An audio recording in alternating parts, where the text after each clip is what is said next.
Hello and welcome to a special NBA free agency emergency edition of Pod is Life. On today's special edition, Brennan and I catch up on all things NBA offseason news with all of the free agency activity that has happened in the last 24 hours since free agency opened July 1st at midnight, especially the late LeBron news coming in, Paul George, Chris Paul, and many others. We also talk about the players that haven't signed anywhere left, other teams that still are trying to position themselves, and some interesting questions. So again, just NBA today, but we'll be back on Thursday with the pop culture portion of our show. Thanks for listening.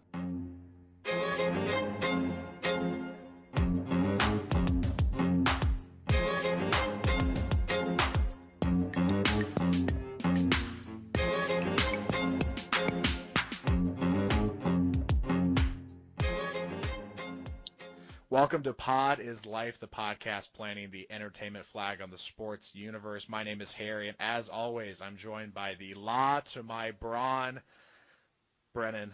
Brennan, how are you? I've been better. I've definitely been better. So, let's set the scene. Brennan, it is Sunday night. We already were going to record tonight, and then by the Emergency pod. by the basketball gods, the LeBron news broke, and we said scrap it. We threw the plan out the window, and we said we have to talk about all things NBA offseason because we're less than 24 hours into NBA free agency, and all of the chips have fallen, with the exception of just a few. A few of the big fish are still in the pond, but major news really came right at midnight last night. So let's start there. We'll jump back into LeBron, the biggest news story. But Brennan, where were you? Were you up? Did you consume anything? Were you just checking your phone like I was, or what? Were you eagerly anticipating the start of free agency? So I was eagerly anticipating it. Then I fell asleep on the couch. Then I woke up probably around 1:30 to like 6 SportsCenter notifications, and I was like, oh. So this is where everyone's going. Saw it, went to bed. Was happy I didn't see any LeBron news. Then today happened. But I don't know if I'm necessarily surprised by anything except maybe the Trevor Ariza. Mm-hmm. Like everything else, like all signs were pointing to Paul George going back based on like the recent reports. CP3 was never leaving. And those were really the other two big fish that you thought would go early. DeAndre Jordan, I guess, too. But once he opted out, it seemed like I think the Clippers tweeted at like 6 p.m. their time, like, hey, thanks for everything, DeAndre. Like that was already done. Mm-hmm. So I don't think anything really surprising. So again, not our usual cadence. Just due to all of the news that came out in the last 24 hours, this is going to be an exclusively just NBA free agency talk, going through where everyone's signed so far, the last couple players left. Because Wednesday is the 4th of July, we'll also be having another podcast released on Thursday like we normally do. That one is going to be heavy pop culture. So we're going to pretty much get all of our NBA news out of the way today. Heavy pop culture on Thursday. With that being said, Brennan, let's start from the top, the most important fish. LeBron James signs a 4-year max deal with the Lakers. The city of Cleveland in tears. Have the tears reached Columbus yet? Have they made their way down the highway, down 71? They definitely have come down 71 very quickly. So I think that the whole state of Ohio is just the set of parents that aren't really mad because they kind of knew it was coming. They're just disappointed. I mean, you're tearing up a bit. It's okay. Those are my allergies. Yeah, no, I'm sure they are. But I think everyone expected it. Like, if nothing else, it should be on Dan Gilbert's tombstone that he just let LeBron leave twice. Arguably the worst owner in sports. Part of it's on LeBron not signing long term. I will say that. You know, he kind of kept the franchise on edge, which obviously he's not doing right now with the Lakers. But I think that the Buss family, a consistent GM, you know, for the foreseeable future, guys that he trusts are in that organization in the higher ups, which wasn't the case in Cleveland.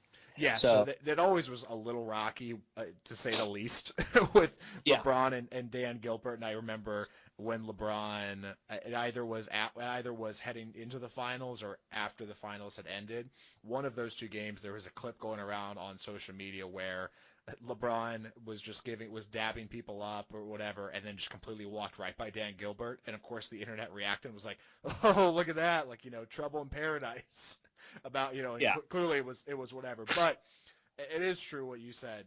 LeBron always kept signing one and done deals or 2-year deals with a player option on the second, and giving himself all the flexibility, which did hurt Cleveland's chances and their prospects of building around him, because they didn't know what they had. So even LeBron signing a 4-year deal was surprising to me. I thought he still was going to go to the KD route with doing a 2-year player option deal. Instead, LeBron signs again a 4-year max deal with the Lakers. This news broke just about an hour before we headed into the podcast studio. A couple other things are still in the works, though, Brennan. One of them is the whole Kawhi situation. And so all throughout the last 48, 72 hours, the big news that I kept seeing was that Kawhi was being used as trade leverage to help land LeBron. So I was almost surprised that LeBron went first, because it really seemed like a couple different teams were going heavily after Kawhi because they thought that was their best chance to then get LeBron. You trade for Kawhi to show you're serious, and then you were able to then sign LeBron in free agency. So this is something that still, it appears that the Lakers are heavily pursuing now that they have LeBron. yeah. But I think that it kind of hurts their chances to actually get him without overpaying. Simply because if you're the Spurs, why are you going to trade Kawhi to a team with LeBron? For their perspective, if you know Kawhi's not going to re-sign, and you can get the King's ransom of Josh Hart, figure Josh Hart a future round pick, Kuzma, and then even if you can get Kevin Ingram out of that, that seems like that would be a win Brandon for Ingram. Brandon Ingram. Thank you. That seems like that would be a win for the Spurs if your alternative is Kawhi is leaving in a year. Which, just the amount of trade rumors and trade talk, it seems like I said probably the last 2 weeks that I didn't think Kawhi was moving, because I just kept expecting these talks to die down. They have not. If anything, they have Yeah. escalated. And so I think it's safe to say at this point that my assumptions were incorrect, and that it does seem like Kawhi is in fact going to move. Now the question is just a matter of where. Yeah, and I think the Lakers, I mean, if you're the Lakers, you're going to overpay if you know he's going to resign. And realistically, even that deal isn't necessarily a great return on your Kawhi investment if you're the Spurs. Brandon Ingram has potential. I think he went up to 16 or 17 points a game this year. He has, serious potential to be a 20-point-a-game guy. Same with Kuzma. And if those two are your deal, and then plus future round pick, maybe it is 3 guys. Maybe they trade Mo Wagner in there instead of Josh Hart or something, in terms of like an heir apparent to LaMarcus Aldridge there. I don't know. If I was someone in the East, I would go maybe a little bit harder, knowing that if we get Kawhi, I'm more than likely going to the finals. If you're Boston or Philadelphia, and just being like, hey, let's get Kawhi, let's go to the finals, maybe win, and then if we win, I don't really think he leaves, and kind of roll your dice that way. But it'll be interesting. I think it is surprising that LeBron went first, but the fact that he signed without the one-on-one deal, in my mind, shows that this year he's not really worried about going straight to a title. He knows how big the free agency class is next year. And if he's committed to the Lakers long term, people will be more likely to join, as opposed to going there and he's got 1 year and you don't really know if he's going to be there, etc. Yeah, so it clearly seems like this is, again, the next phase of LeBron, as opposed to, say, another stop, or any sort of ideas of a mercenary phase of LeBron's career. It does seem like he's officially been like, he has said this is the spot for the next 4 years with this contract. Brennan, if the Kawhi trade doesn't happen, you figure the Lakers lineup is Lonzo, not in this order per se, but it'll be Lonzo, LeBron, Ingram, Kuzma, and I don't even know who their fifth guy is, but it doesn't really, Brooke Lopez, maybe. yeah, If maybe he's still. if Lopez is still on the team. Yeah. So that being said, all of the question marks now are: is that team good enough to get out of the West? Is this that? Is this where does this team go? How far can LeBron take this team? All of those questions, I have no idea because still a couple of different moves and trades could happen. Kentavious Caldwell-Pope re-signed with the Lakers as well, but you would figure LeBron is making this decision, whether it's to win this year or to win sometime in that next 4-year spot, that he is content or he is satisfied with Magic Johnson and the Lakers' vision over the next few years. Yeah, and I think that he has a lot to learn from Magic, both on and off the court. Magic's very big into philanthropy. LeBron's I Promise school opens up at the end of the month. Business ventures, Magic's obviously a very savvy businessman. He owns a ton of Starbucks, etc., on top of various other things. So I think that this was more than basketball. But as far as is this team, as currently constructed, good enough to beat the Warriors? Absolutely not. They're probably a Portland, Utah 4 or 5 seed at best. Maybe squeeze out of the first round. Yeah, and that seems fair, which is why you would imagine that if the conversations before signing, I can see a world where LeBron goes, cool, I'm going, but you have to get Kawhi. You have to, or at least you have to make the best trade you can for Kawhi. Not necessarily that they would cinch it, but it's not like they could half-ass it. Like, you have to try to get Kawhi. Yeah, and the memes have already come out of when LeBron and Lonzo were talking with their shirts over their mouths, and it's like, I'm going to ship your ass to San Antonio. Kawhi's coming, blah, blah, blah. Which NBA Twitter never loses. What do you think about I'll let you pick which one you want to go with first. 2 questions here. First, LeBron's 3 decisions so far is he did the decision on ESPN, then he did the Lee Jenkins penned article for Sports Illustrated when he came back home to Cleveland, and then this was just a simple press release. So, I mean, shout out press releases, I guess, hot in the streets now. So what'd you think Industry isn't dead. So what'd you think about that? My other question is, start with that first one because I can't remember what the other question was. Great radio. I mean, selfishly, the I'm Coming Home was the best one by far.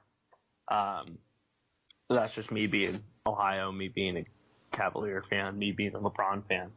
That was a day that everyone if you're affiliated with Cleveland sports, you knew exactly where you were. That was a day that started the end of the drought of 52 years of championships when they won in 2016. And I think that's why, you aren't going to see Cleveland people burning LeBron's jersey. He got us our championship. He fulfilled his promise. I think people kind of realize that Dan Gilbert's an asshole. And while LeBron never did sign that long-term deal, at the same time, if you're working in a company where your boss is an asshole and publicly shamed you, you're not going to sign long-term there, no matter how, great it is to be there, for outside of business reasons. The decision itself, the first decision, wasn't done in the best way. He still raised $3 million for charity, but he's also come back out and said that, I shouldn't have done it that way. And this one, I think, just shows that, hey, I'm 34 or going to be 34, 33, whatever he is. I've done this now. Just a number. Yeah. Just a number. It's just a word, technically. But it just shows that, I've matured. He didn't even meet with any of the teams, which also probably shows that he already knew what he was doing when he left the decision cave. Yeah, how pissed are you if you're Philadelphia that you only got Rich Paul and you didn't get LeBron? I think that's what everyone got. The Cavaliers got a phone call. So yeah, that was a bad sign. If you're Cleveland, when you just got a phone call, you're like, this may not be the direction we think it's going. Yeah, we're probably not in good shape here. If you're Ty Lue, Ty Lue was like, I'm shocked. How are you shocked? Everyone knew this was coming. And the fact that you couldn't coach in the NBA Finals shows that you shouldn't be shocked because you didn't make adjustments. But is Ty Lue on the Cavs this year? Player coach like Jackie Moon. I mean, I feel like you just got to ride it out. I don't know. I don't see Cleveland blowing it up. I think they're going to match the tender for Rodney Hood, roll with Colin Sexton, Kevin Love. Now, if they've won like 15 games by the trade deadline, they may blow it up. But, I mean, Kevin Love's their only real movable piece, and then next year they can start buying people out for low numbers, and George Hill and J.R. Smith. But if Kevin Love's not there, I don't see any free agents being like, hey, we're going to go to Cleveland. Yeah, that's historically been LeBron's been the enticing factor for free agents to Cleveland. Brennan, any last thoughts on LeBron before we start working down the rest of our free agent checklist? Do you want to say bye? Not really. Do you want to take this time to say goodbye? No, that'll probably be my closing thoughts. But I probably have to change the background on my phone now. But besides that, I do genuinely hope that he succeeds. I hope they take down the Warriors. And also, his deal ends the year before his son would be able to go to the NBA. So I'm just going to leave that out there. Yeah, no, we talked about that before, that it seemed like LeBron was going to the most likely outcome was that LeBron was going to wanted to play with his son. And so this deal sets him up just about getting there. So yeah, his letter said he wanted to retire in Cleveland. In 4 years, the Cavs will probably have the number one pick. Yeah, Comes full circle. Is LeBron playing all of us? Did he know what was going to happen? Who knows? But Brennan, next, let's talk about Paul George. So Paul George signed the 4-year max deal with Oklahoma City. Re-signed with them. Remember, it was just a 1-year rental. They had to convince him to come back. My favorite part about this whole story is the fact that, again, we talked about it last week, Paul George is doing a 3-part special on SportsCenter for his decision. I don't know if the third part is aired yet. I don't think it has, which is the best part. We haven't been very good at this. Yeah. So, but again, that's not on us. There's a marketing team that's their job, is they're supposed to get this in front of our eyeballs. They have not done that. I'm not putting that on me. I'm not putting that on my shoulders. You shouldn't put that on your shoulders either, Brennan. We have too many other things to do to find this thing on our own, to find information. That's on them. That's not on us. But I would like to imagine that the third part, when Paul George makes his decision, I'd like to imagine that hasn't come out yet. But we already know. And you know who the first source was to let us know that Paul George was coming back? His barber tweeted it 3+ hours beforehand. Because isn't his name like OK Scissorhands or something like that? Yes, because Twitter, what again, NBA Twitter name. NBA Twitter remains undefeated. This is a billion-dollar industry. Sports has spawned entire industries that just cover sports, and there are journalists who their entire jobs are to have sources and find out where people are going and have information no one else has. But we get OK Scissorhands. And a barber broke the news on this hours before anyone else had it. Do you want to know what the most shocking part about OK Scissorhands is? What? Guess whose hair he also cuts? Russell Westbrook. No. Your favorite haircut of the rookie class, Trae Young. Oh, God. How does this man have a job? Yes, those are two sides of the coin, Paul George and Trae Young's hair. But Brennan, Paul George comes back with OKC. Jerry and Grant signs a 3-year, $27 million deal with them as well. Again, earlier we talked about Melo opting into his $28 million last year. I mean, they have contract. to buy him out, right? They have to buy him out or trade him and just have somebody else eat the contract, and they'll just get back something else. Because, Brennan, the salary cap this year is $102 million. They are going to be paying well above that. They're going to be in the luxury range. And because they're a repeat offender, it's going to be their second year over the luxury line. They are going to get dinged with. They're going to pay more in luxury tax than they are in salary. They're going to pay close to $300 million for this team this year to bring back the same team that lost in the first round of the playoffs last year. I mean, not the best business move. No, it's terrible. Now, the idea is that Melo's off the books next year. You now are back under cap. Not like you can sign another max player, but you at least have some flexibility. As it stands today, the Oklahoma City Thunder have 11 players on their roster, and they are completely maxed out. You get 15 roster spots, so they get 4 roster spots to fill with no money. So good luck with that. Hey, I mean, run it back, I guess, but hopefully they don't run into our rookie of the year in the playoffs. Well, speaking of run it back, should we jump to Chris Paul?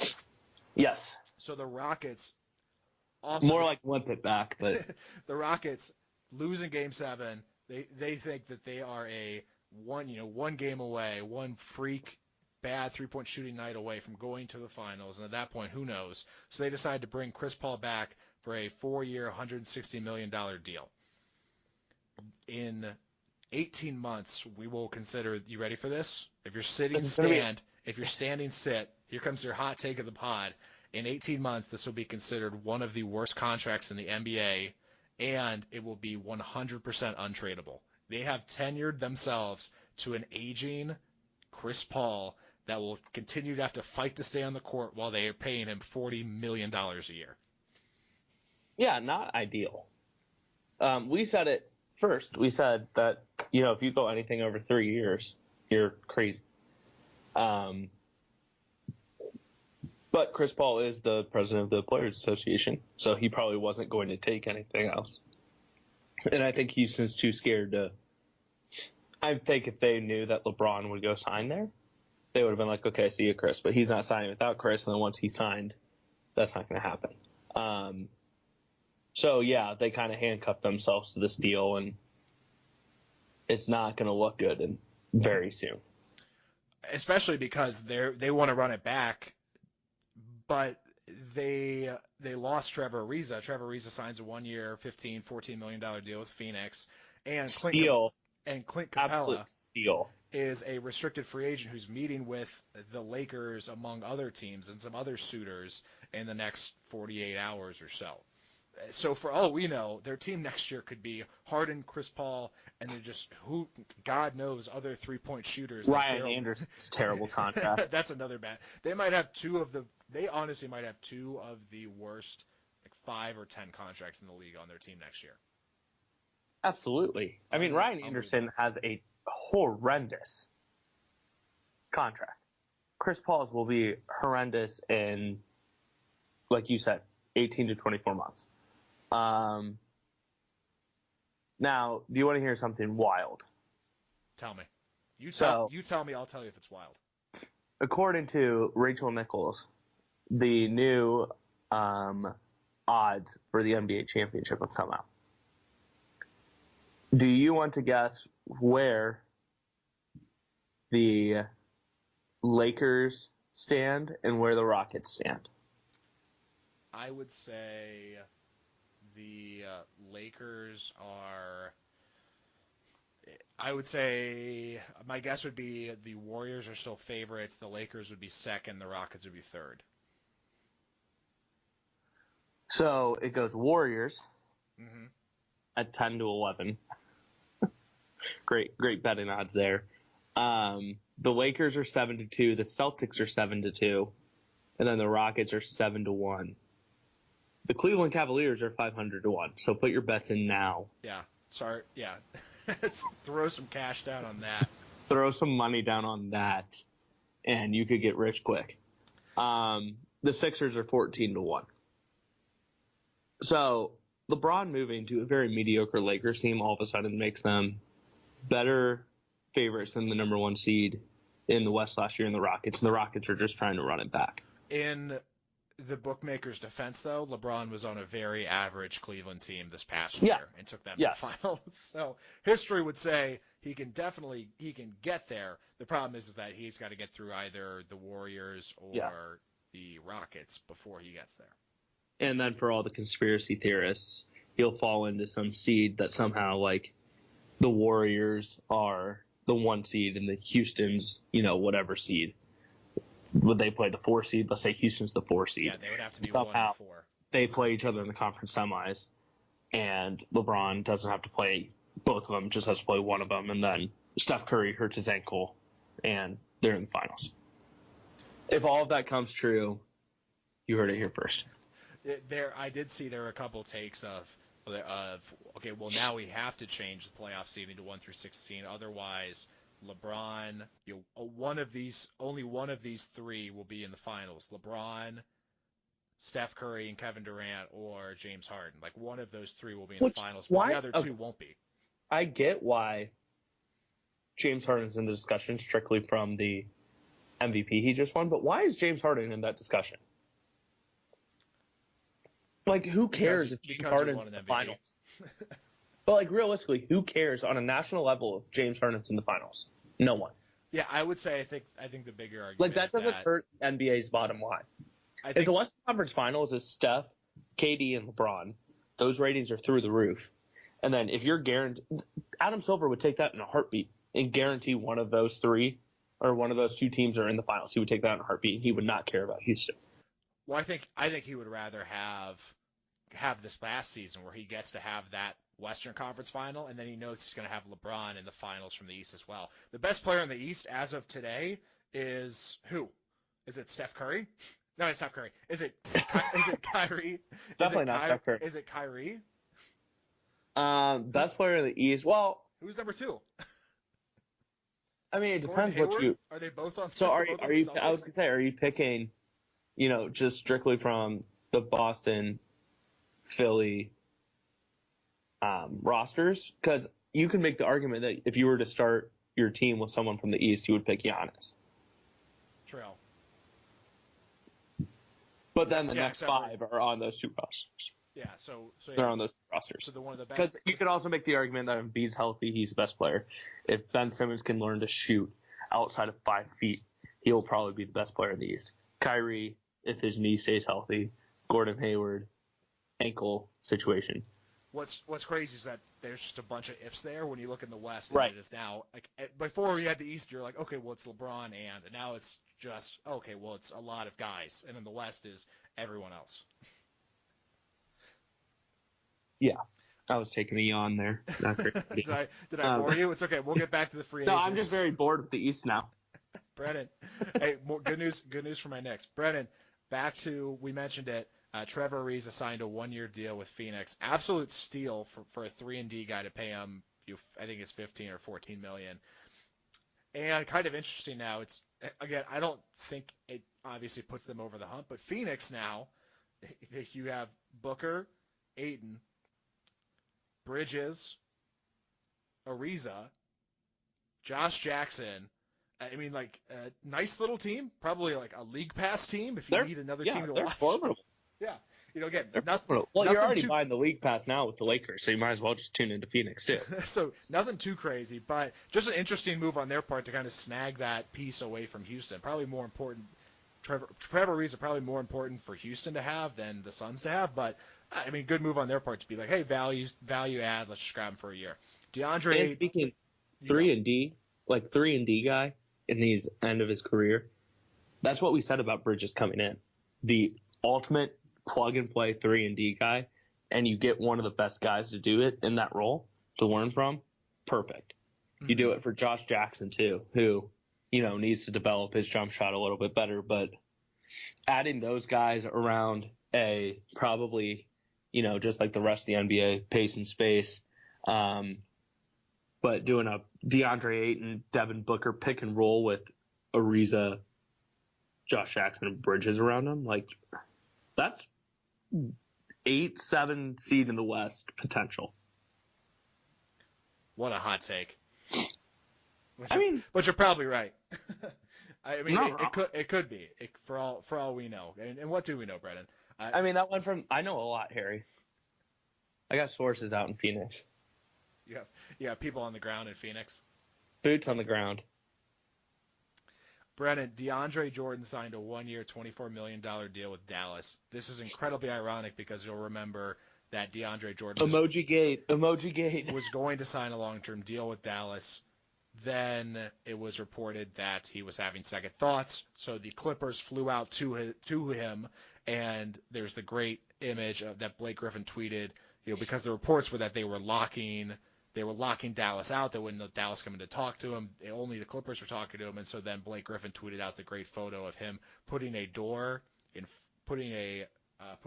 chair in front of a door as if to like lock it.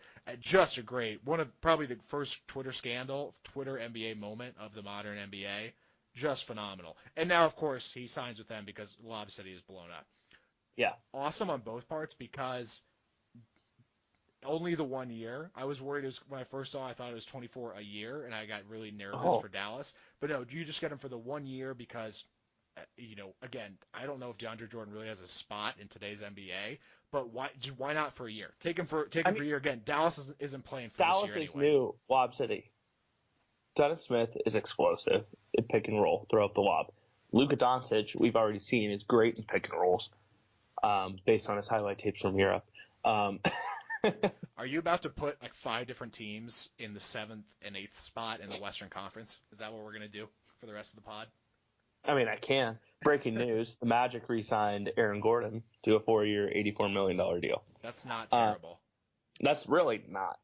And if he learns to shoot, that could be looked at as a bargain. We'll do that. We'll do that one day. Just the entire podcast of people that would, if they learn to shoot.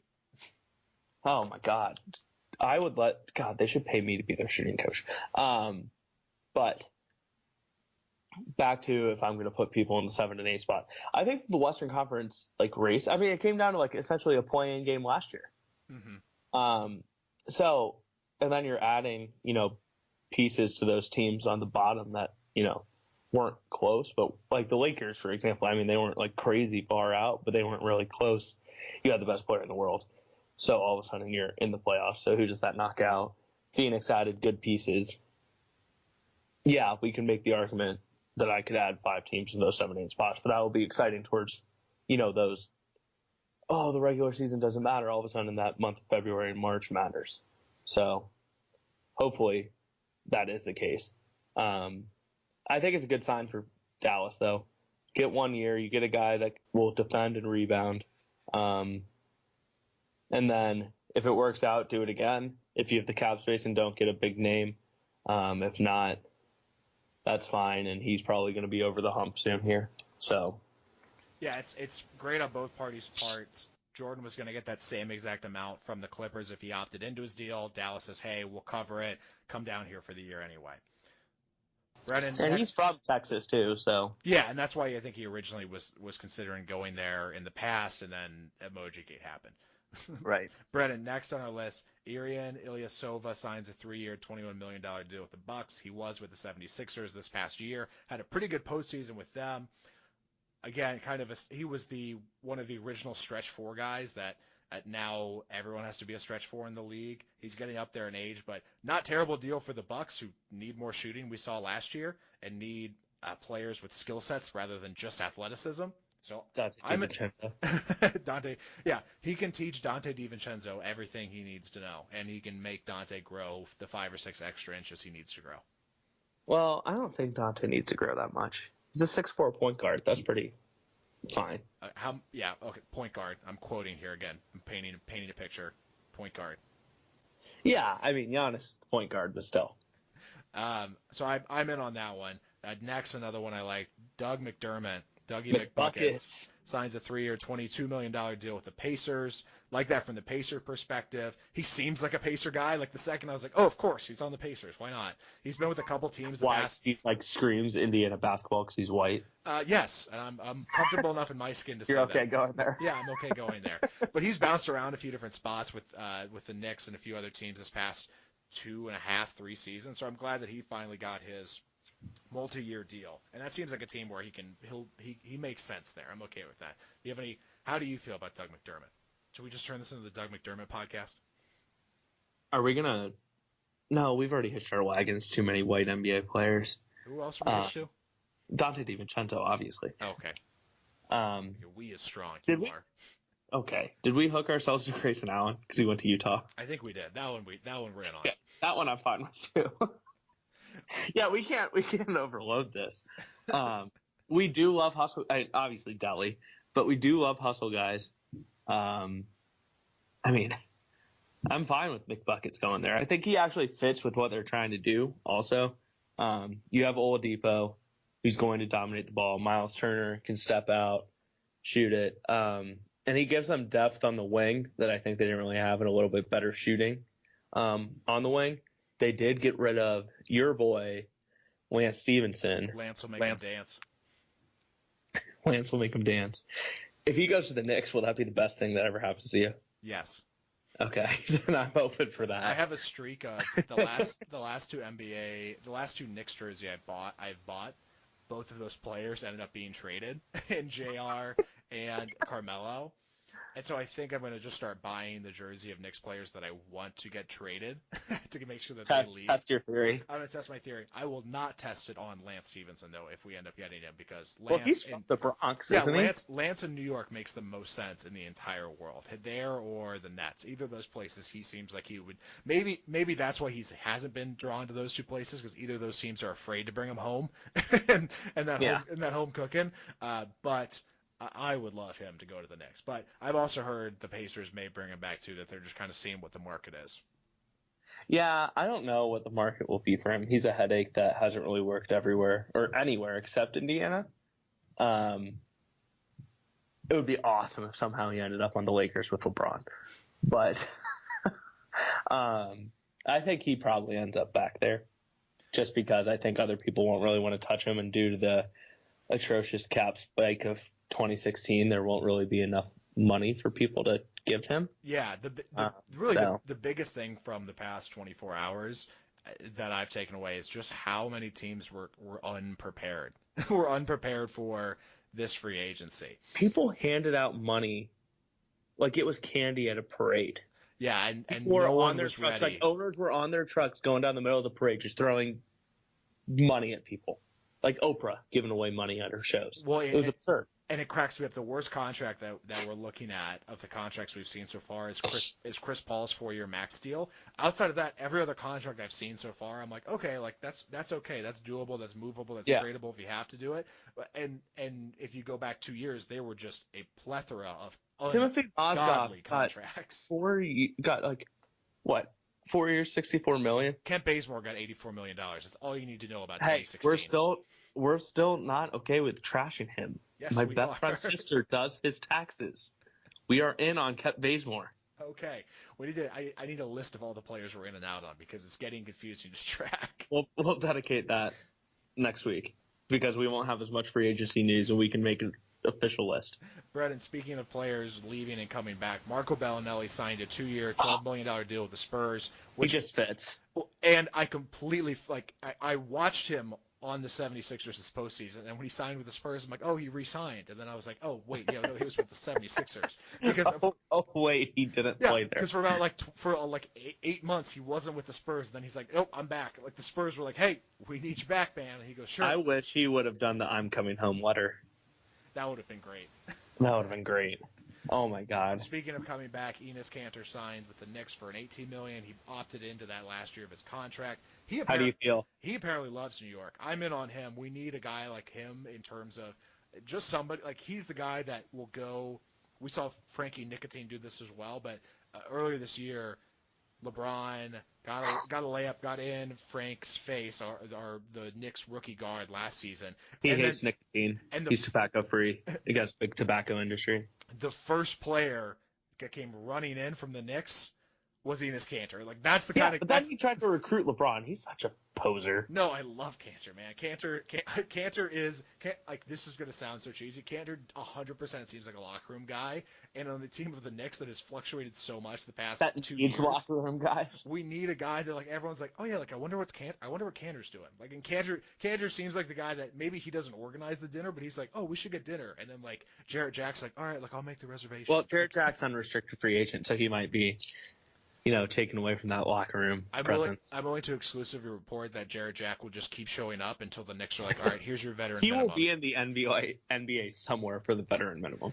For the rest of his life. And then one day he'll just stop playing. He will be he'll just start showing up in a suit, and they'll be like, oh, he's coaching now. Oh, yeah, nice. He will literally be like Uncle Drew with the movie coming out. He will be gray hair. Well, he's bald now, so he'll just have the gray beard, and he will still be out there at like age 68 trying to play. End of the bench, locker room glue guy. Probably for the Nets, because they'll still be bad in 40 years. They may be bad forever at this point. Brennan, a couple other players that are still on the open market that we haven't seen any movement on yet. Boogie is the biggest pure free agent name. Obviously, he has the hamstring issue. We're not sure. Achilles. same lower body injury, center, We'll do hockey whatever. injuries. I've been just refreshing Woj's timeline for the past 48 hours, man. You got to cut me a little bit of slack. Boogie, I saw that Boogie was the three suitors apparently are the Pelicans, the team that he was with this past season, the Lakers, of course that was pre-LeBron. I'm not sure if that still is like LeBron saying go for that. If LeBron's like we don't need Boogie or I don't want to deal with Boogie's injury history. And then the late riser I've seen is Washington, where of course Oh my God! his best friend John Wall Oh my is. God! Lance Stephenson's joining the Lakers. Oh my God! Yes. Breaking news. Breaking news. Chris Haynes reported free agent Lance Stephenson has agreed to join the Los Angeles Lakers. League sources tell ESPN. This is the greatest time to be alive in the NBA. I'm glad we just spent 5 minutes talking about where Lance should go to have the news break 2 minutes later. God, this is great. I mean, geez, I have to be a Laker fan now just for that. I do want to know what's going to be great the first time this next season when Lance gives when we get a meme of Lance giving LeBron a look like, come on, man, really? That'll be the first meme of the NBA season I'm looking forward to.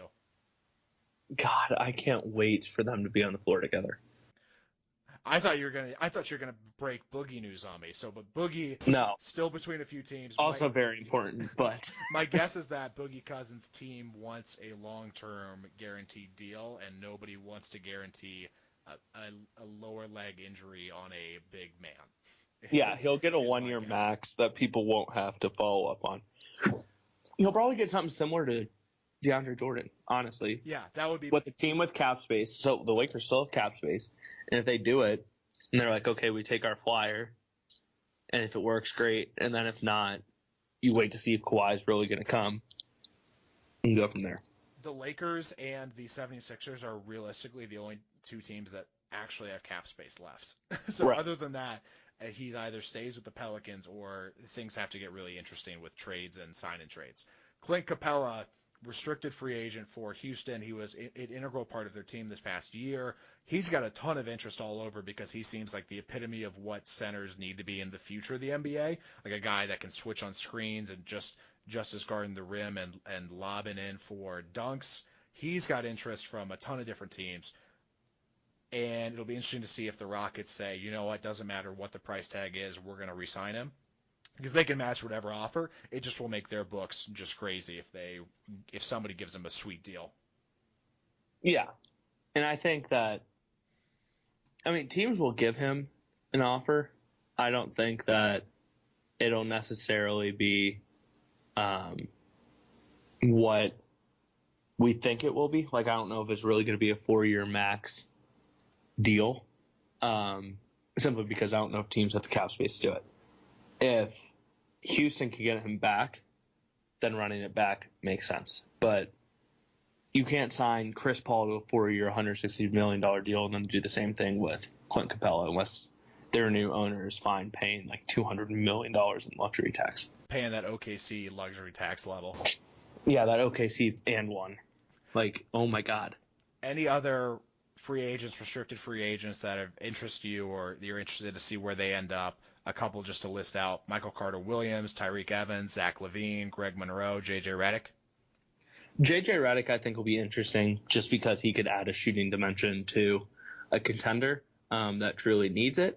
I don't think he'll get his 1-year $22 million that he got from Philly last year, but if he gets dropped down to like a $12 million, 2 years, $12 million, I think he would take that. Tyreek Evans is interesting just because he was such a hot name at the trade deadline. So I don't know who necessarily would be interested, but I know Boston was interested at the trade deadline. If they have cap space to add him for, not a ton of money, then that would be interesting. Zach LaVine, I think that the Bulls aren't really sure what they're going to get out of him, so I don't know if they'll match his restricted free agent offer. So that'll be a name to watch. And then speaking of the Bulls, what do you think about Tibbs and his Timberwolves trying to run it back from 2012? Yeah, so the report is that the Timberwolves would be interested in signing Luau Deng and Joakim Noah, both former Bulls under coach and GM Tom Thibodeau when he was with the Bulls. Both players would need to be bought out by their respective teams right now, the Lakers and the Knicks, but both are terrible contracts. They don't play for the teams, so both of those, that realistically this could happen. I just find it fascinating that somebody in Tibbs' staff or somebody in the front office isn't like, hey, like didn't we do this when all these guys were young and actually Yeah, like let's not do this again. why are we running this back? Why can't we run something else back? Especially on a Yeah, team that not great. especially on a team that they won their way, they won their last game to get into the playoffs. To be like, hey, you know what this team needs to get over the hump? Luau Deng and Joakim Noah. That's what they need. We need old, overpaid players to come here. Yeah, and then Luol Deng is like the complete opposite of Karl Anthony Towns. Luol Deng was also part of Chauncey Billups' worst player comparisons of all time in the draft, which we did not do a great enough job covering. But comparing him to Jaren Jackson Jr., who can step out and shoot from three at a high rate without side spin on the ball, just doesn't make sense. And Chauncey Billups did a terrible job with the drafting. I've never liked player comparisons because I think it's an easy way for people to be like, these guys are like these guys, or you know these people where they're just like this. Chauncey Billups picked like some white dude from the 50s to compare Grayson Allen to. I was like, come on. You think he just did that because he's white? And he's 6'5". I don't know. But I was like, dude, that's so lazy. Like, it was so obvious that he didn't watch any college basketball. But, like, I digress. I get off my soapbox. Lance Stevenson's deal is 1 year, $4.5 million. That's a steal. Yeah. That's a steal for the whole league. This is why I would be a bad GM. I would give Lance Stevenson $14 million. I'd give Lance Stevenson anything he wanted. I'd give Lance Stevenson ownership. Also, Skip Bayless has not stopped. If DeMarcus Cousins and Kawhi Leonard do join LeBron in LA, you have a volatile, tech-prone center and an injury-prone, quick-to-quit Leonard, and a LeBron who melted down in the 2011 finals and again in the last finals before overtime of Game 1. Lots of mental weakness. Go home, Skip. I would love at the end of LeBron's career for LeBron to say, you know what, I want my exit interview with Skip Bayless, and then for LeBron just to just rip him apart. Just rip Skip Bayless. Just go tweet by tweet. Yes. Actually, either that or just like actually physically rip him apart. Would be amazing. Yeah, I'm not sure how they would arrange that, but I'd be into that one too. Brandon, let's close up on the emergency pod portion of this. Last thoughts, takeaways. What kind of looking back at this list, what cracks me up is that this is almost all primarily in the West. And so, right. Interesting to see.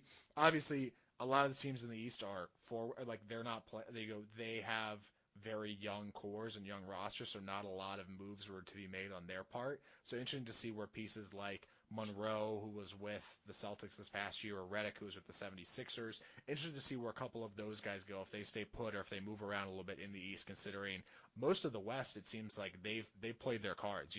I think this was one of the more active first 24 hours of free agency because there was not a lot of money to be had or to be spent. So people who knew who they wanted, knew how much they wanted to spend, and right out of the gate they got it. So interested to see the players that still have some cash left as we progress through the rest of this week, how everyone else falls out. Yeah, it also shows how much of a joke that 12:01 deadline is. All these guys made their decisions at 12:04 after meeting with you for 3 minutes. Like, come on. Adam Silver, clean it up. Clean it up. You heard it here first. Adam Silver, clean it up. We need the FBI in on this, just like college basketball. Awesome. All right, again, reminder, we're gonna have a pop culture heavy episode drop on Thursday. So if you're listening to this before then, come back on July 5th after your July 4th celebrations to talk all things pop culture going on. We'll have a Jordan to review a couple movies. We'll have a Bachelorette update, and then Brendan and I will talk Black Mirror as well as Drake's new album and a World Cup date. Thank you, LeBron.